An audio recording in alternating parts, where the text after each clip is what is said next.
kukuza. Kwa hivyo zakani na ma kiupande wa lugha kukuza. Na kweli ya kuza ya mkuza yule mwenye kutoa kiupande wa roho.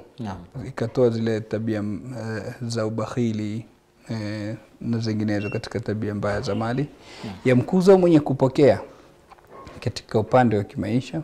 Ya mkuza kiupande wa roho pia katika kujenga mahaba, kwa sababu siku zote anayekufadhili, anayekufanya ihsani unampenda. Kwa hivyo hata zile fikra za kuwa aibiwe, aporwe zinaondoka, kwa sababu tayari ametangulia yeye kunyosha mkono kusaidia. Lakini vile vile inakuza uchumi wote kwa jumla, kwa sababu Mwenyezi Mungu Subhanahu wa Ta'ala tuambia likaila yakuna dulatan baina al-aghniya'i minkum, ili asiwe yale mali dula ni yenye kuzunguka mutadawala baina al-aghniya'i minkum, kati ya matajiri kati yenu.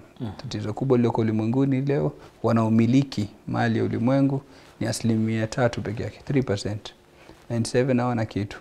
Ulimwengu mzima mali yaliyo ulimwenguni yanamilikiwa na watu 3% pekee yake. Sasa hayazunguki, hakuna ule mzunguko.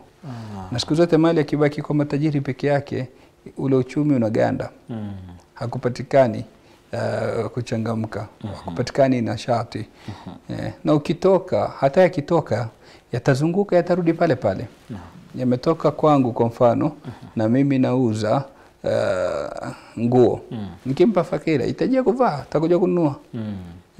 Nauza unga, atahitajia kupika. Kwa hivyo atakuwa yanazunguka, yanarudi pale pale tu. Sio kwa yataka moja kwa moja kwa yule fakiri. Naam.